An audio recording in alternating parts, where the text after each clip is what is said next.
खुलुमबाय inside any नायगिरि नोंथांमोनखौ बरायबाय क'क्राझार जिल्लानि सिङाव थानाय 31 नं राजा लामा सेरनि बिसमुरिनिफ्राय सरलपारासिम थांनाय लामाखौ थाबैनो मावफुंनाय जागोन बे बाथ्राखौ बुंदों सानजा क'क्राझार बियाबनि एमएलए लरेन्स इस्लारिया मख'नो गोनांदि सोलायनायनि मुङै इउपिपिएल दोलोआ बिटिसि खुंथायखौ आखायाव लानानै सोरखार सालायनाया 1 बोसोर आबुं जाबाय बेबायदि समावनो बिटिआर सोरखारनिफ्राय गामि गामि हाबनानै रायजोफोरजों जेंनानि सोमोन्दै सावरायनाय हाबाफारि लायो लोगोसेनो बेफोरबायदि हाबाफारि लानायनि गेजेरजोंनो क'क्राझार सानजा बियाबनि एमएलए लरेन्स इस्लारिया खौरां बिजोंनि गेजेरजों ओरैबायदि बुङो মই ধন্যবাদ জ্ঞাপন কৰিছোঁ আজি আমাৰ সন্মানীয় বিটিআৰৰ চিফ প্ৰমোদ বড়োৰ নেতৃত্বত আজি আমাৰ এই অঞ্চলত জনতাৰ যি দৰবাৰ ভিলেজ কাউন্সিল এছেম্বলি ইয়াত অনুষ্ঠিত কৰা হৈছে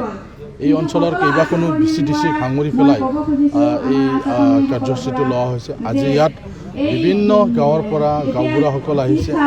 সেলফ হেল্প গ্ৰুপৰ মহিলাসকল আহিছে ক্লাব এনজিঅ'ৰ ইয়াত মানুহবিলাক আহিছে এই অঞ্চলৰ বুদ্ধিজীৱীবিলাক আহিছে তো আজি এই অঞ্চলৰ অভাৱ অভিযোগবিলাকৰ কথাটো ইয়াত কোৱা হৈছে আজি সন্মানীয় প্ৰমোদ বড়ো ডাঙৰীয়া চিফৰ লগতে ইয়াত ডেপুটি চিফ আৰু কেইবাগৰাকী ইয়াত ইএমসকল আছিলে আৰু বিটিচিৰ প্ৰিন্সিপাল ছেক্ৰেটাৰীকে আৰম্ভ কৰি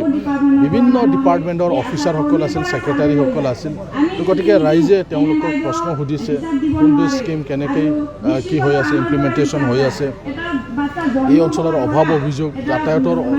অসুবিধা এই অঞ্চলত আছে মাটিৰ পট্টা পোৱা নাই ইয়াৰ অসুবিধা আছে এনেকুৱা এই অঞ্চলত থকা উন্নয়নমূলক যি কাম কাজ যোৱা বহু বছৰ ধৰি এই অঞ্চলত যে উন্নয়নৰ কাম একো হোৱা নাই এই কথাবিলাক তেওঁলোকে সুধিছে তো এইবিলাক কথা বিভাগীয় ইএমসকলে বিভাগীয় অফিচাৰসকলে তেওঁলোকে ভালকৈ ইয়াত তেওঁলোকে উত্তৰ দিছে আৰু অনাগত দিনত ৰাইজৰ যি সমস্যা সেই সমস্যাবিলাক সমাধান কৰাৰ কাৰণে এটা বাস্তৱ পদক্ষেপ ল'ব বুলি আজিৰ এই যিটো মানে জনতাৰ যি দৰবাৰ বা মানে ভিলেজ কাউন্সিল যি এছেম্বলি ইয়াত আমাৰ চিফ ডেপুটি চিফ বা ইএমসকলে তেওঁলোকে প্ৰতিশ্ৰুতি দিছে 31 নং ৰাষ্ট্ৰীয় ঘাইপথৰ পৰা বিছমুৰিৰ পৰা সৰলপাৰা ভূটান বৰ্ডাৰলৈকে প্ৰায় 25 কিলোমিটাৰতকৈ বেছি